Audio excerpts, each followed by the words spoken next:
wala namang hihingi ng constitutional crisis.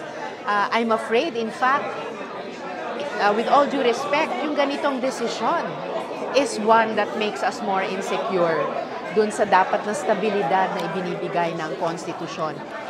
Sa sinasabi ng iba na hintayin na lang ang 2026, Diyos ko po, alam naman siguro all the effort and time it already took para simulan ng maayos itong impeachment process na ito.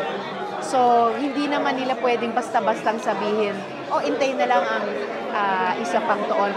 At saka kasi, anong mga president ang tinatakda ng ganitong klaseng desisyon? So, lahat ng mga ayaw ng impeachment process, lahat ng ayaw ng pagsingil ng accountability, will probably pick up lessons from this at gagamitin na naman nila para hadlangan ang pagsingil ng mamamayan ng accountability, ang responsibilidad maningil ng accountability ng gobyerno, which is what the impeachment process is all about.